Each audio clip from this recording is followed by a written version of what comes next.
It's just, okay. Hi, everyone. Welcome to this latest installment of the Irish Screen Studies Lunchtime webinars. Today, I'm talking about ethics and film scholarship. I will talk for about 40 minutes, and then we'll leave some time at the end for questions or discussion.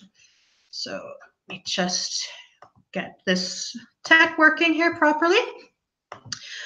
All right, so I wanted to begin by sort of talking today. It's a big question, right? Ethics and film scholarship, a question that I think really is more about having a conversation than any definitive answers. So I thought I should begin by saying what this isn't in terms of a talk and what it might be. So obviously, this isn't about laying down commandments, ethical rules and restrictions.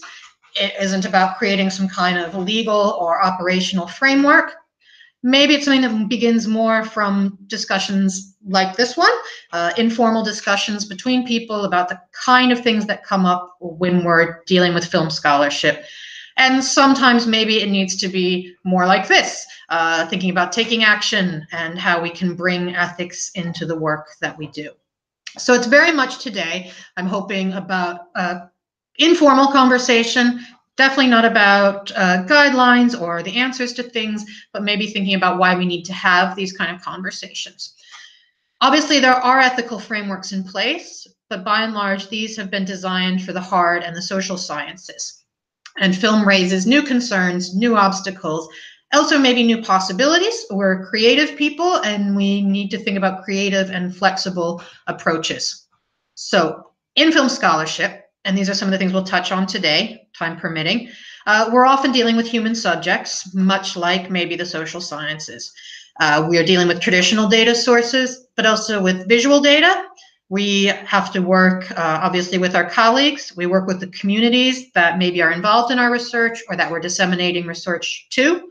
And we're kind of inextricable from questions about the wider history and the historical context. So I will talk a little bit about some of the issues to do with each of these subjects. Human subjects, then. This is in some ways a really straightforward one. We're talking about when you're interviewing, if you're doing audience studies in particular, you might be using focus groups, surveys, case studies.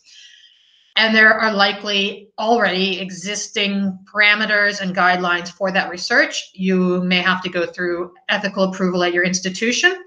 And there are clear pathways, checklists, forms, processes, appeal processes that you can follow. Many times those, many times I think our approach as scholars is to be thinking about how we can get around those. How do we get past the ethics approval rather than kind of really engaging with it and thinking about how it could inform the scholarship that we do.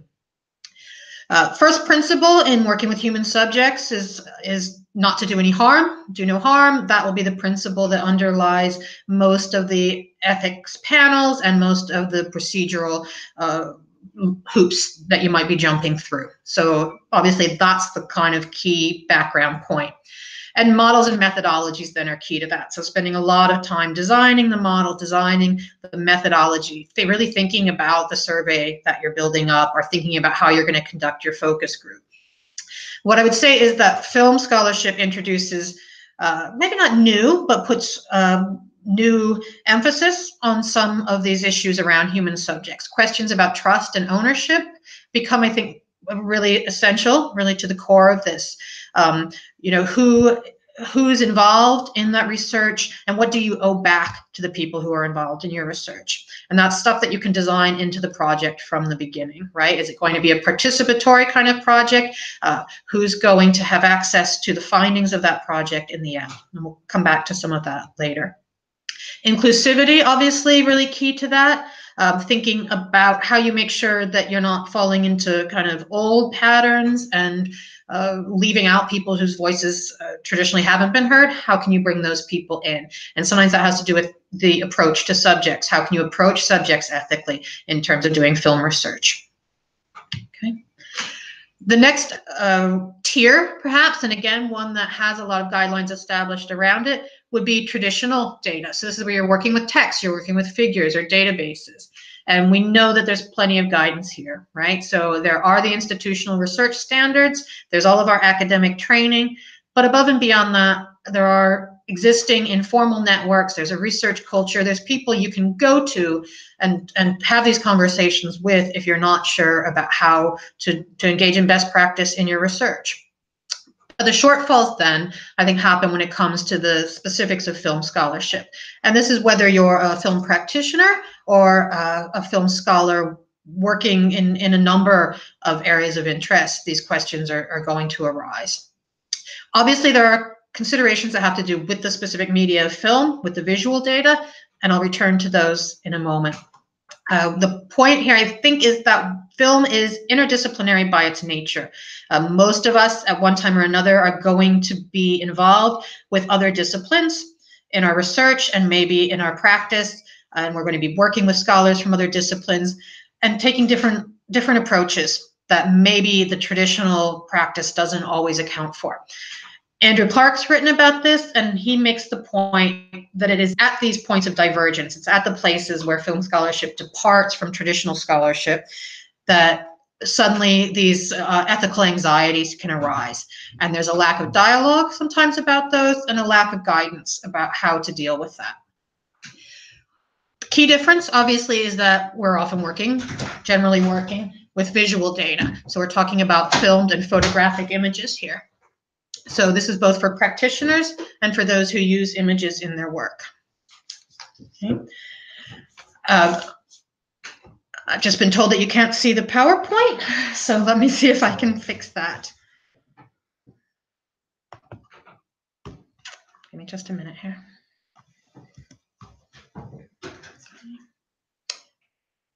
Yeah, Aaron can't see it. Okay. I don't know if that's helped. I could go through it this way. Aaron, is that visible now?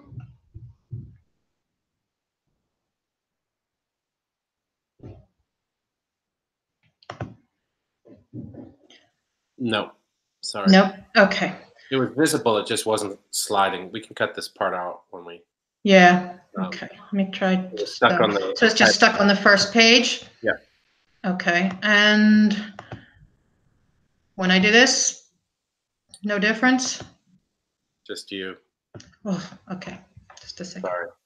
Apologies. I'll get this sorted. Always something. Let's see. Right. That's additional data research. Okay. So that's where I was. Next one. Yep. Okay. You're good. Is that working? Okay. Yep. So maybe we'll just leave it in that mode, if that makes sense. Sure. Okay. Okay. Okay. So obviously, key difference here is that we're working with visual data, filmed and photographic images, and considering here both practitioners and those of us who use images in our research work.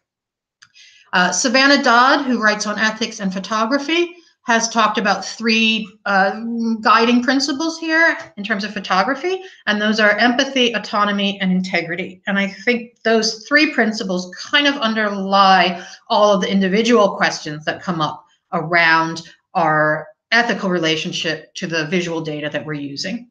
So this means sometimes who feels the ownership over the images that we use. That isn't just in terms of copyright and fair use and the kind of considerations that in putting this PowerPoint together, I have to think about when I decide whether or not to use an image, still image from a film, but also who feels ownership over them. So is there a community that's represented? Are there individuals who could be thought to feel ownership over the images we use, or indeed over the research we produce about those images? And are the images that we use themselves ethically produced or collected? And obviously, the farther back we go in time, or the farther we go out of our kind of comfort zone, the more these questions and these anxieties are going to occur. The harder it can be to know the source and the background of the images that we're using. So, do we have a responsibility to think about where the images that we're writing about came from? Should that inform how we write about something? If we're writing about Marilyn Monroe, to use maybe an obvious example, does the ethical conditions of her participation in her film work, do those conditions inform our film scholarship, and should they? What about perhaps unethical artists or artists who are accused of unethical behavior? So if we're writing about the Polanskis or the Tarantinos or the Woody Allens, how do we come to grips with that in our scholarship, and what do we need to tease out about that? Why are some images seen as more valuable or useful than others? So why are we interested when we're looking, for example, at images of the past or images of other cultures? Why are some events, some kinds of people seen to be more important to our scholarship than others? And we've seen changes in that over time in the way that we orient ourselves to images of the other. But I think there's a lot more to be teased out and pulled apart there. What about the affective power of images? So when you're using images with enormous emotional impact or even kind of sensory impact, does that carry an ethical responsibility with it as well? Researcher bias, right? So when we're reading images, obviously we're bringing to it all of our own assumptions, our own preconceptions. And as with any kind of research, then we need to be aware of that, maybe to highlight and engage with that rather than pretend that it's not going on. And it can be much more powerful, I think, with regard to a visual image than with the written word or with, facts and figures.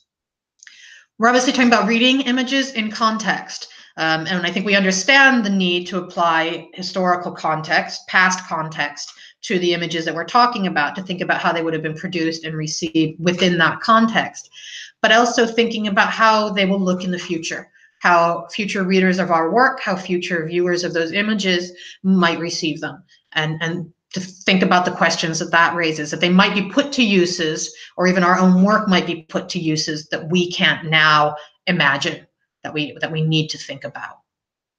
Obviously, recognizing that there's always power dynamics at work here. So, when in the creation of visual images, we have these problems of voyeurism, fetishism, colonialism, exploitation going on at the point where the image is produced, and then we become a part of that power dynamic when we reproduce the images, or when we write about the images, when we canonize or perpetuate the images. So the way that we write about the power dynamics of the image is important, even when it's not the direct subject of what we're doing. And then finally, seeing the subjects of the filmed images as real, active people, so that we're not writing about symbols, we're not writing about abstract ideas, but recalling that at the source, there are real people behind the images that we're using in our scholarship. So is there a solution to thinking about all of these questions? Can there be a kind of set of ethical guidelines for visual research? Well, Clark kind of offers a proposal of situated ethics. So his point is that actually, maybe unlike in other disciplines, we can't have hard and fast guidelines. We need to really look at things on a case-by-case basis, an ongoing process of negotiation, reflection, and experimentation, so that we're looking at flexible solutions to the ethical problems that come up. In one case, it might be valid to engage in a participatory relationship with the subjects of the film. In another case, it might not. In one case, it might be appropriate and useful to share our research with the community along the way. In another case, it might not. So the idea here being that we have to avoid the kind of relativism which just says, well, there's no point in ethical guidelines about this, but to be thinking about creative and especially flexible ways of approaching things. Another area that maybe we don't think about enough is about the way that we work with our colleagues, and this would be our peers, our rivals, our collaborators. And I think this is uncomfortable for people to talk about in any context. And in film scholarship, it becomes maybe more profound because, again, of the interdisciplinary nature of it and the degree of collaboration that by the nature of the work should be going on. And again, there are workplace standards, there are institutional policies that govern how we relate to each other in the workplace, what we're allowed to do, what we're not allowed to do. But what's missing maybe is what Michael Kahar calls a collegial ethics framework. And this is the idea that there's actually actions we can engage in which go beyond the rules and the restrictions, the corporate guidelines, to thinking about the kind of atmosphere, the kind of environment that we want to work in. And he characterizes a collegial framework as being one which provides active support for people who are going through tough times, active support for people who are faced with ethical dilemmas, and a kind of degree of forgiveness, or what in other circles we might call good intention, assumption of good intention, right? That we forgive our coworkers, our rivals, our collaborators when they don't engage properly with these issues and engage in a process together of arriving at answers. Another point here would be about transparency. So in a general way, transparency about how decisions are made, and I think that goes all down through departments to where we know about hiring decisions, we know about funding decisions, we understand why the decisions that are being made by our institution happen or don't happen. But also when it comes to collaborating with people, that we're transparent about what the roles are and what our expectations are of each other, of who will be credited for this work, who will have ownership of this work, who will carry the bucket of different pieces of this work. So a transparent kind of working relationship. This is not unrelated to the idea of generosity. And that idea of being a generous academic, somebody who is generous with things around authorship. I've certainly been fortunate to work with somebody who was very generous in terms of authorship and giving me a start as a young scholar, and that was really critical to me. It really helped. Generosity of time, being able to actually take that idea of open access and really put our money where our mouth is and share our time, share our research with others. And also a voice, right? The idea of maybe giving your voice where it's needed, speaking up where it's needed, to help your peers or your collaborators.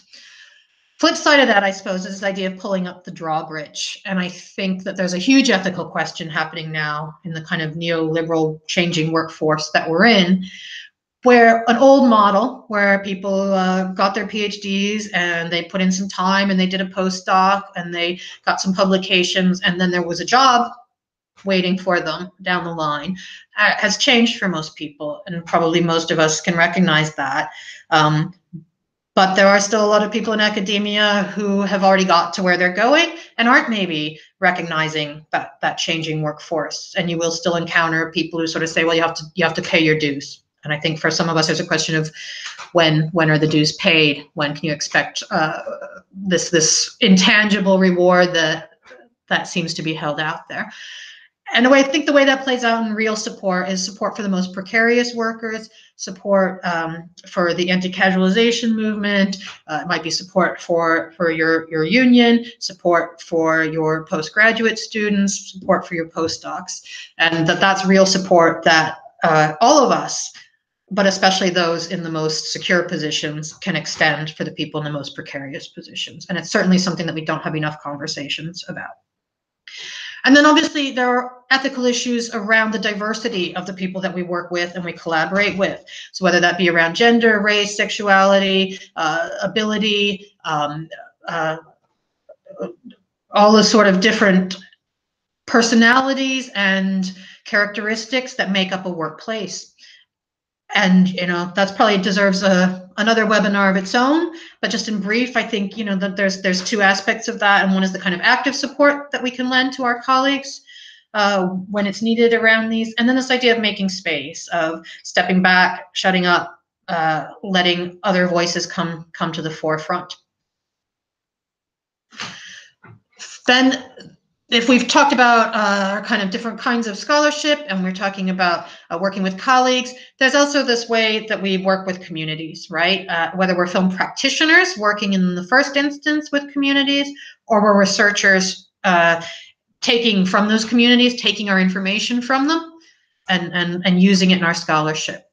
So there's a question here of kind of impact, the way the universities might see it. What is the financially monetizable result of what you've done? What is the permanent infrastructural change that we can point to in grant applications versus impact, versus the way that we actually affect the communities that we're working with or for? And dissemination of research is obviously one of these things. There's the whole question of open access, and I won't go into the requirements around that here, and it's still being obviously very much teased out how that will work with publishers. But there is a principle underlying that, which is about making our research available, particularly to the people who are essentially the subjects of the research, outside of the academic community, to the people who can't get behind university paywalls or access library journals. So how do we get our research back into the community and in a form that is useful to people in that community, which may not be a traditional academic form? And that also means thinking about the anticipated and the unanticipated effects of our research. How do we feed into questions of representation and lack of representation? How does what we do maybe expose things about a community or a subculture that we're looking at? And is what we're doing going to add to the cohesion of that community? Or can it actually be quite divisive? And are those things that we have any obligation as researchers to consider, or are we simply an objective, onlooker and investigator? And that raises, I think, the question of aftercare. Is there some obligation to the community that you're researching, that you're drawing your material from? Do we owe them anything afterwards? Is it an ongoing relationship or a one-off?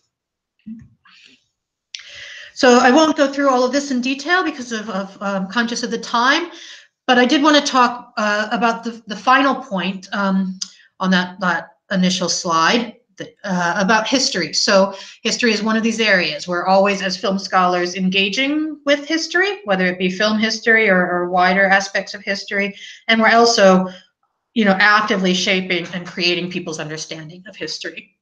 So along with Fergal McGarry, a historian here at Queen's, a couple years ago, Fergal and I worked together trying to come up with a sort of set of principles that would guide people working around film and history. So I'm suggesting these here as kind of one approach to thinking about the ethical questions in all these different areas that we have. So I'll move through that very quickly. And one of the things that we talked about is the need to recognize that filmmaking and film viewing are collaborative processes, that there are all these different stakeholders in it. So as researchers or as filmmakers, that we need to understand the interests and the understandings of those different stakeholders, so that a film means something different to all these different groups of people, and that us as academics, we're stakeholders, we have a particular interest in the history that we're exploring, but it isn't necessarily shared.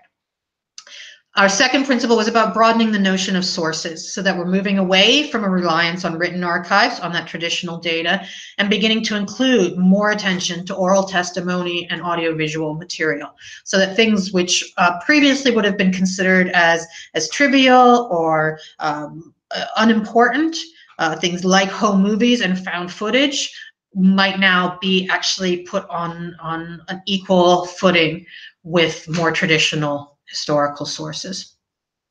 Along with that, then, broadening the notion of historical stories. Why are some stories considered to be more important than others? Why is the story of an event so often told around the kind of great man model, and how do we move away from that, right? And along with that, giving up this idea of attaining historically accurate and objective stories, to instead opening it up to polyvocality, to multiple stories, to telling the stories that haven't been told before. And that includes then often the story of the filmmaker. And I would say, add here, the story of the researcher, right? Which we don't need to be autobiographical in our research, but we certainly should be aware of where we sit in relationship to the work that we're doing. We talk about considering the formal construction. This is obviously maybe something that as film scholars, this is an obvious one for us, trickier one for historians looking at film. So if you're a historian working in the area of film, you may not be trained or familiar with the concepts, and therefore not really looking at the formal construction of the film. You're more focused often on those ideas of objectivity and accuracy. So we need to think about the false transparency that realism offers, and the ways that subjective or reflexive approaches to history, to film history, can be really productive. We should accept that there are sensory and cognitive and affective levels to the work that we do. So accepting that emotions are worth studying, that, again, sort of low films are worth studying, that mass popularity is worth studying, and paying attention to the emotional register of the works that we're looking at. We should consider the specificity of place. So more and more, we're talking about things beyond national cinema. We're talking about transnational cinema, regional cinemas, but also looking at kind of micro and local levels when we're thinking about cinema. What is the importance of place and space and geography to the work that we're doing? And again, also, what's our orientation to that? What do we bring into that equation?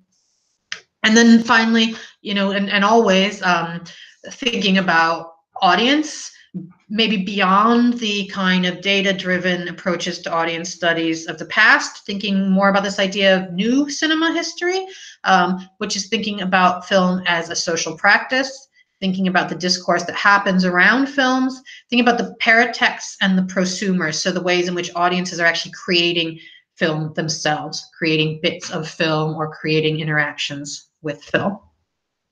Okay, the last couple of slides I have here are about resources, and I am hoping that the tech will bear up enough that I can show a couple of these. So let me just see if that is the case.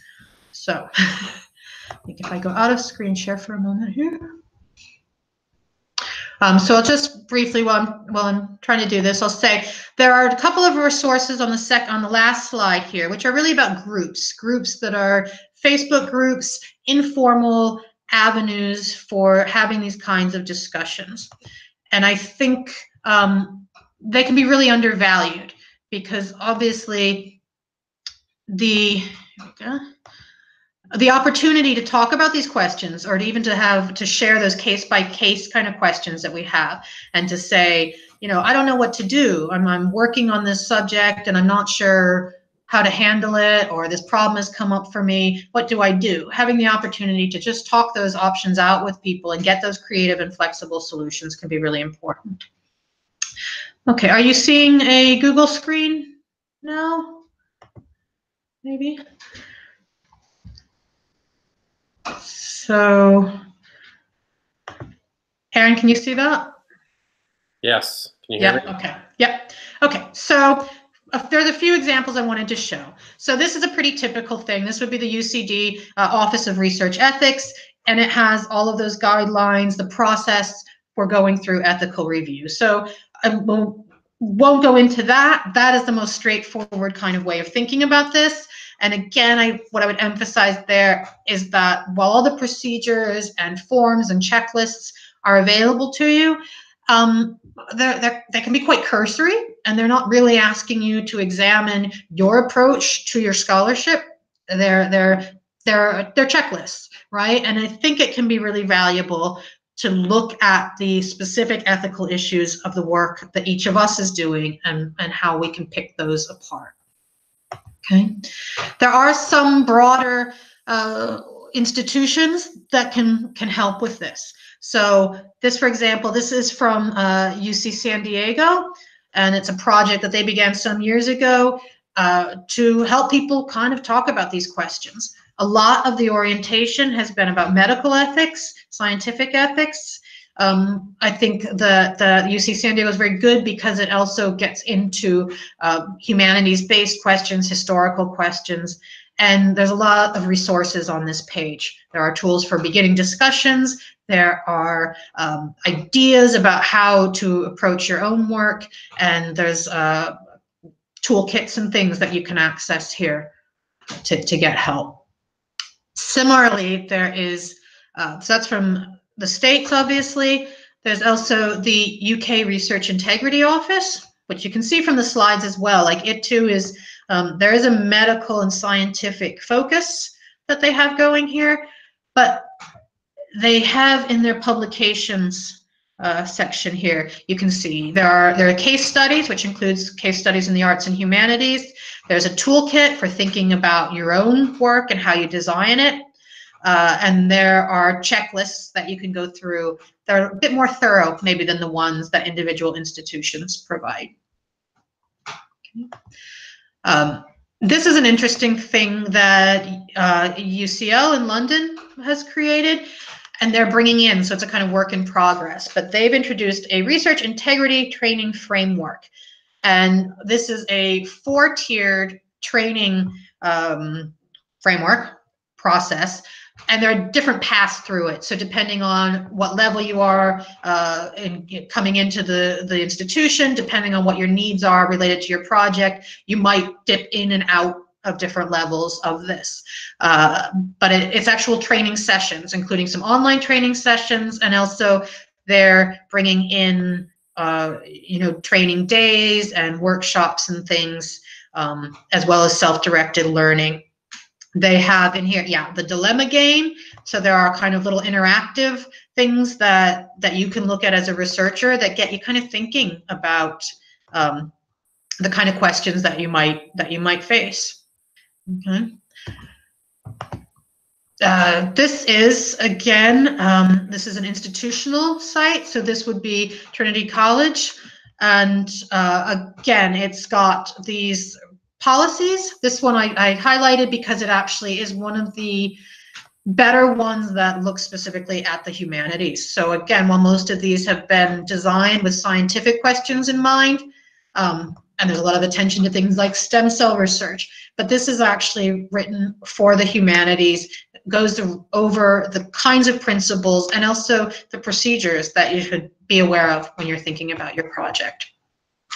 And then the last resource that I wanted to show is actually, this is a Belfast-based photography ethics center, and this is run by Savannah Dodd, who's a photographer and a PhD student here at Queen's. And it's just, she's done something very generous with this site, which is to include a lot of resources. So she has articles here on the kind of what are the main issues when you're thinking about using a visual image. Her interest is photography, but much of this could quite easily and logically be extended to filmed images. She also has videos, and then one wonderful thing that she has is this online training course. So she's offered this free, this photographer's ethical toolkit as a basic training, and you can do it at your own pace, enroll online, and it just moves through concepts, ethical concepts in photography, talks about the kind of things you might face, both as a photographer and as people that are using photography in your work. So it isn't just for practitioners, and I think that's really important to emphasize, that if we are practitioners, if we're pure scholars, pure researchers, we should be aware of these questions and how practitioners are facing them and how they're dealing with them, because we can't understand the work without understanding those questions as well. So I will end there. All of those resources then are there, and I would encourage you to have a look at them. There's some really good stuff there, and you'll just tell me now if the screen share is stopped. Yes. Let's see. Okay. And Erin, if you're happy to unmute people, we can maybe have a bit of a discussion around this. Okay. I'm going to try to do this. We're still sorting out our technical expertise with these, I think, as a group. Did some people mute themselves? Because now, can you hear me, Jenny? Thanks, Erin. Thank you. Can you hear me, Jenny? I can hear you. Peter seems to still be muted. I don't. It doesn't seem to. It's quite strange now. It's. Can someone? There you go. Can you Peter, talk? you hear us? You might turn me off. Maybe turn me off as the presenter, and Okay. There we go. That's it. You might turn me off as the presenter. I think I'm Okay. unmuted. No. Right. Okay. Okay. Any questions, thoughts, arguments? Ah.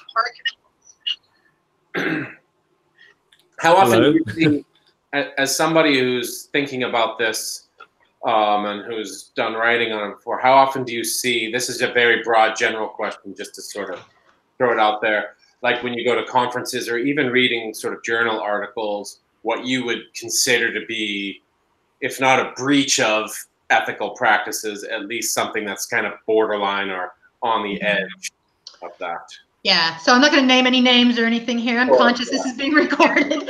But I think definitely it's not so much, like you said, it's not about breaches. I think I've been lucky recently to be close to a number of projects that have deliberately taken on the ethical framework. So that has been mostly working with people like Cathal McLaughlin and the Prison Memory Archive, where he's deliberately designed a project to incorporate ethical questions.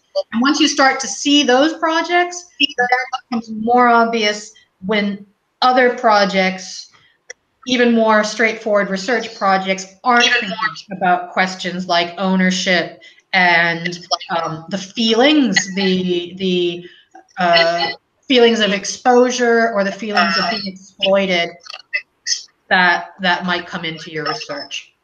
So I wouldn't say I've seen, I wouldn't talk about unethical scholarship that I've seen, but more kind of across the field, that we're not always thinking about these questions in the way that people in the hard or social sciences have had to do. And we would benefit by thinking about them as well. Right. Yeah. I mean, it's also about the era that we're living in, right? It's hard not to, in the present moment, think about how what we do. One of the things I didn't mention in this, for example, was what's our environmental impact as researchers, right? You know, what is our carbon footprint when we're traveling to conferences? What is our use of paper when we're printing out our articles to read? All of these kind of questions, right? They are minor points of practice to us, but in the wider social environment that we're living in, I think these issues are on all of our minds more than before. Sure. Does anyone else have a I think, question? can you hear me? Yeah. Yeah. My sound went very bad for the last few minutes. I'm not sure if you can hear this. I wonder if you feel that film studies is maybe lagging behind other disciplines. I mean, clearly from what you were saying, the sciences and maybe the social sciences have a more rigorous view of academic ethics, and you've been involved with some projects, particularly with the history department. Do you think we need to do a lot of catching up in film studies? I think we do. I mean, because we as a discipline developed later, we were sort of fortunate to miss out on a lot of the kind of scandals that happened in the first part of the 20th century around social science and human experimentation and all those really clear violations of ethics. So we've come to the game late, and that has served us well in some ways.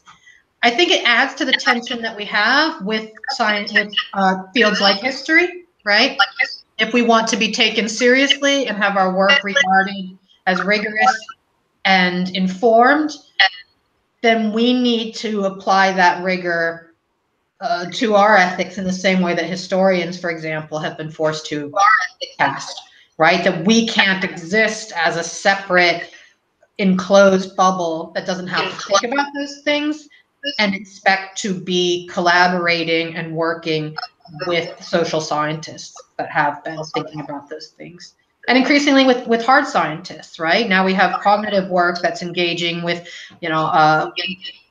reading people's brain waves and quite medicalized kind of interventions.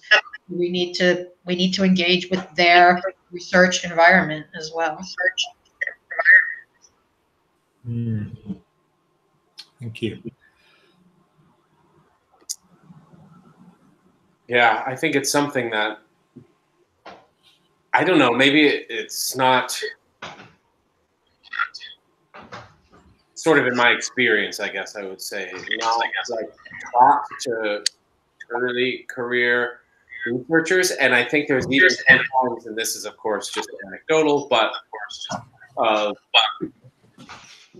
can be a blasé approach amongst film scholars to some of this stuff, like I need to get the movie, I'm going to get the movie in this way, or I need this slide for my slideshow, or whatever it might be, and some of that I think is just,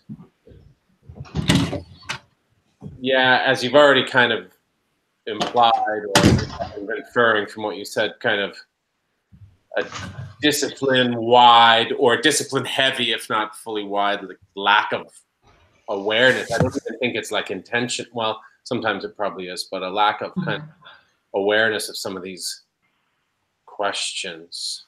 Well, they're not things that we, certainly as postgraduate students, are encouraged to talk about or to consider. And when we are thinking about ethical questions, it is more about legality, right? We're talking about copyright, we're talking about fair use, we're talking about pirating, and we are, those are functional questions rather than abstract questions. And we don't have time. There isn't always time or space to tease out, these bigger, maybe not immediately relevant to us issues, but they're important.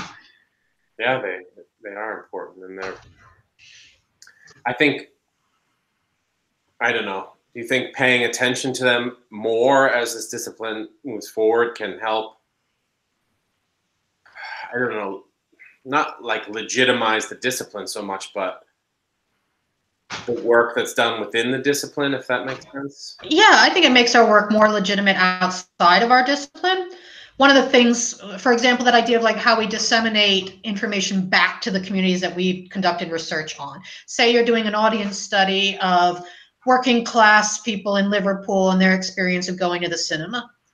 At the end of the day, are you going to share that information you've collected and your findings and your analysis back with the people who gave you that in the first place, who maybe aren't people who are readily engaged, plugged into academic frameworks and discourses, right? But they deserve to know what you found out, how it was used. And so it's thinking about presentation as well, right? Is there a way to help them with the information that you've gotten instead of just helping ourselves or helping our own research community? I think that would go a long way towards acceptance outside of academia. Helping people to understand what it is that we do and why it's important to do it. Cut off some of those like awful family dinner conversations about, what exactly is it that you do? Right. Yeah, I took it off for copyright reasons, but originally I had a slide on at the beginning of this, which was there's a sort of t-shirt coffee mug line you can get where it says, I'm a doctor, but not the kind who helps people, right? And I think that's a quandary we're always in. We're not seen necessarily as useful or functional in the work that we do. And maybe we've contributed to that by not thinking about our actual impact on people. Right, yeah, that's a good point. Yeah. And also all these questions, I think these are new questions. Nobody really seemed to care when it was 1 or 2, when it was Polanski or Woody Allen, and we were going, oh, can we still study their films? But now that we're seeing that actually there's ethical problems just rife right on down through in the entire filmmaking institution and fabric, we have to come to grips with that, right? Like we can't give it up as a discipline because we don't like the way that it's historically developed, but we certainly need to confront some of those questions about the treatment of women or the treatment of minorities in the industry that we're writing about, because it has an impact on the product, doesn't it, and on the audience. So we need to deal with that. Yeah. Even as a sort of duty to our students who were like presumably engaging at a critical and analytical level, it's not enough to say anymore, it's not enough to, well, I like it, so I'm going to show it in class. Yeah. It's the best example, so I'm going to, make it a class text. Yeah. They should be allowed to be engage. Well, Yeah. I know you've done some work on CAN information, and so it's that kind of thing too, right? CAN information is all ethically loaded and suspect, and we have to come to grips with that when we're writing a syllabus. What films do we include? Are we engaging in tokenism if we put on one film by a Black transsexual director, or are we making space for diversity? And how do we decide what's what there? What's the right thing to do? And to make space for those students to see representations of themselves in the films that we show. Yeah. Yeah. So it spans research, teaching, public work, how we work with each other, for sure. Yeah. Work with each other. Any other questions or thoughts, ideas? I mean, I don't know what the answer is, whether I kind of like this idea of a research integrity framework. That's a training, training that you can enter into as a researcher. We had to do endless hours of training as postgraduate students, and it was mostly about how to make Excel spreadsheets and things rather than tackling these kind of questions. And I think maybe that's a place to begin to address it. I'd like to see at conferences more attention to these kind of questions, more focus on it as a community, really. Also, like with the growth and sort of expansion of archival resources and archival materials, like there's a whole question around ethics with those. And I think a lot of people, self-included until recently, believes that like if you can get to the archive, you can use whatever's in the archive, and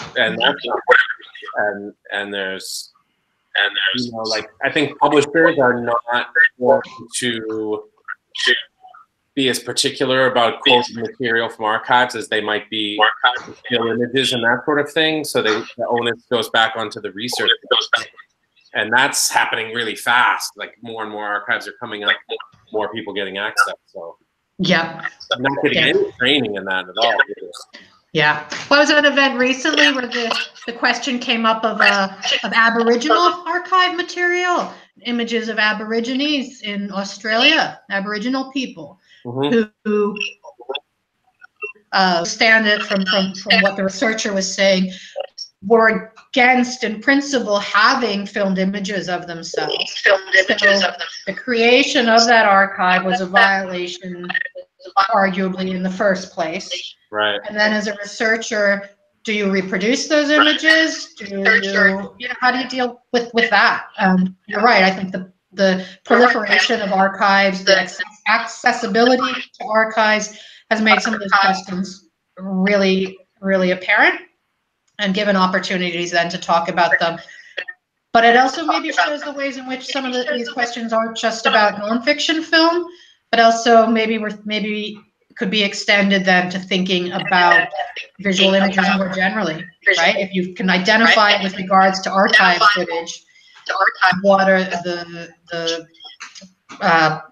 ramifications of that for feature filmmaking, for example? Yeah. Does anybody else have any questions? I think we're probably just about out of time there. But if there's any last thoughts? Let me just reiterate again, like this is no way is intended to be providing answers about things, but maybe just to start some conversation. And if it makes people think a little bit and go away and talk about these things, then that would be terrific. Thank you very much for coming along. Thanks a lot, Jenny. Thanks for coming along. Thanks a lot. Bye.